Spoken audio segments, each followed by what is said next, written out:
What is up, guys and girls of YouTube? I am Justin Omoe. Today I'm going to talk to y'all about loudness units, what you need to know and what you need to care about for you as an artist about loudness units, and I'll talk about a little bit about how to measure it and all that. But before that, I'd like to say thumbs up the video. The last video got 100 thumbs up, well, more than 100. I was like, what the hell? Y'all coming through. Y'all done came up, man. Thank you for that. I saw 60 and my mind was blown. I woke up today, this is 408 or something. You guys are awesome. I really want to say thank you so much for supporting your boy out. It really means a lot, especially all the comments that I don't think I went through all of them, so I'll have to do that after this. Well, I got work to do. I actually got paid from the last video. So yeah. Loudness units. Basically, once upon a time, people believed that the louder the song was, the better the song is. And guess what? When one wants to get louder, the other person wants to get their stuff louder to be better as well. It got up to the point where the sounds were so loud and people wanted to get louder that sounds were being distorted, compressed hard, dynamics were gone and out, and people were pissed. People were like, yo, let's not listen to music anymore. Let's go read a book.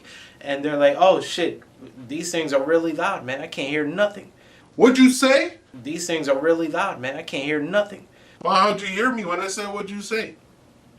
So they basically made rules for their own, platform or channel or, televised stuff. So TV is around -23 loudness units. That's when you'll have to get like the whole video. For example, this video here, this is on YouTube. It's not TV, but if it was TV, I would want to measure my whole sounds of the video to match -23 LUFS. For YouTube, since I just mentioned it, I actually did a reading on a video that has 100 and 100, and it says that -16.5 is the measurement for it. YouTube is in the works still. It's doing ups and downs. It went from -13 to -14, -13, I don't know. But -16.5 is what I got on the reading here. And since I'm speaking about readings, let me show you. So here's the TC Electronic Clarity M. Links will be in the description. If you buy one, it'll support your boy in terms of Amazon affiliate. So yeah, thank you for that. Program loudness, it says 16.5 on this video. That was 4 minutes and 33 seconds. Dust. And the true peak was -1.2, which I'll talk about a little bit later, I guess. I don't know. And this is the video I'm talking about here. You can see it says volume normalized. It says 100% and 100%. And this was from somebody named Woody Piano Shack, YouTube loudness normalization. And this was since 2018. So you can see it fluctuated. Now, I could be wrong and it would be like something's dropped down, like the volume's lower when I sent it to the device, but I highly doubt that. There's things like Spotify, iTunes, SoundCloud, which does not do loudness units or encoding, which I'll talk about later, Tidal, Bandcamp, I don't know, other places. They have their own numbers as well that they abide by too. So Spotify and Tidal does -14 for their loudness units.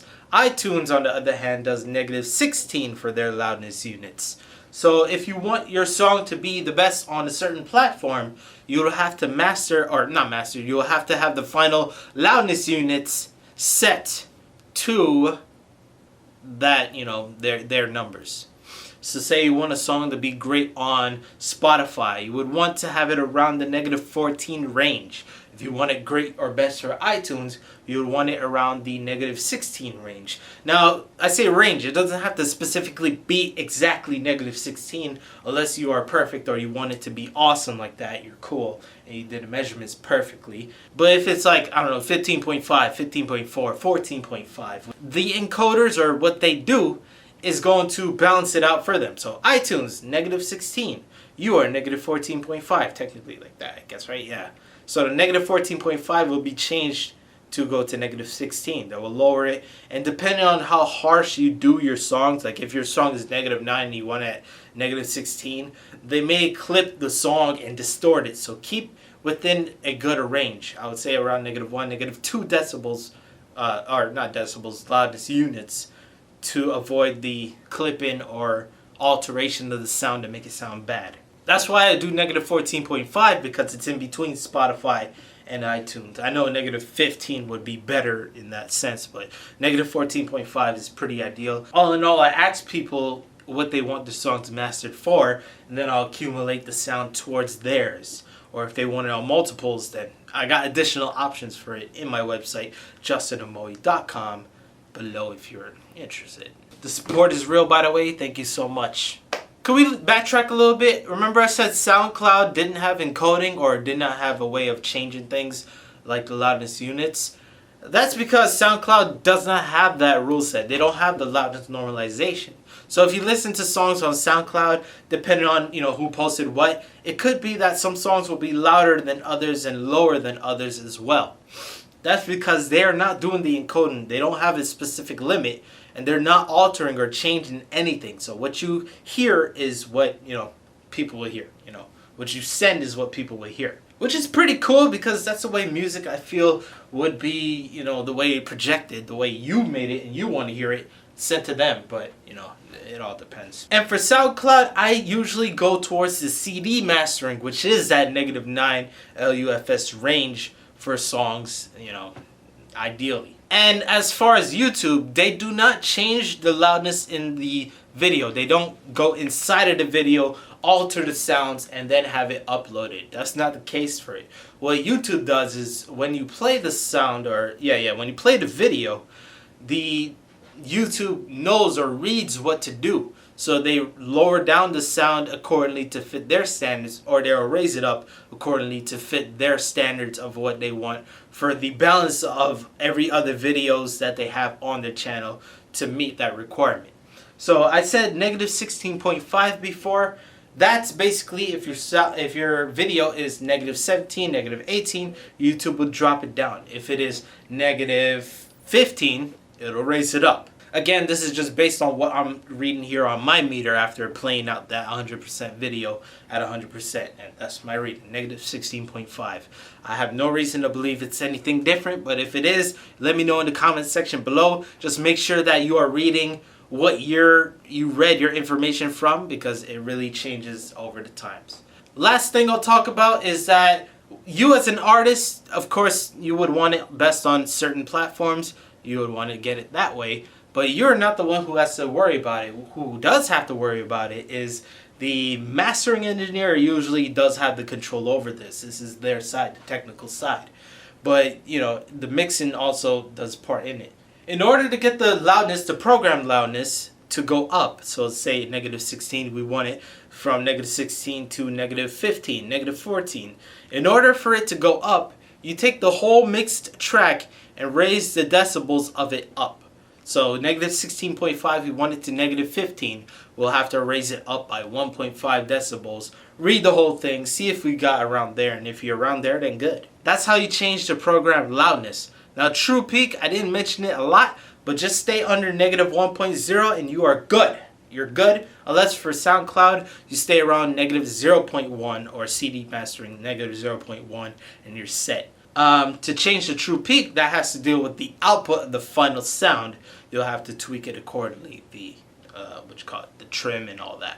Last thing I'd like to say is that if you play sounds from the websites and try to read it with this TC Electronic, for example, I downloaded Eminem's album, The Music to Be Murdered By, the day it came out, or the night, I don't remember. And I listened to it on iTunes. I sent it to FL Studio and I played the whole thing out, reading the measurements, and those numbers were way more than I expected. The true peak was over 0 decibels. It was like 2 or something, 1. It was loud, but it was not under -1. So I was like, what the hell? Just remember that sounds are encoded and changed, and when you read those numbers, they're different from what they are uploaded as. So keep that in mind.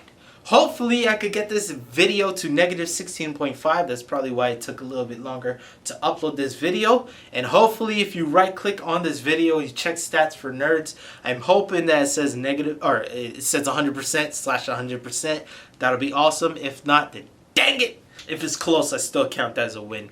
Thank you guys and girls for listening. I hope that you learned something from this video in my terms, not from any scholar terms. I don't know. If you want your sounds mastered, check out justinamoy.com. I am also doing fusion processing for those who are unaware of it, I'm doing fusion processing through the Solid State Logic Fusion Processor for only $25 at the moment of this video's release. So check out JustinOmoe.com. You could get yourself featured on my other channel with the fusion processing. And yes, thank you for listening. I am Justin Omoe. And with that being said, peace. I'm out. And have yourselves a damn good one.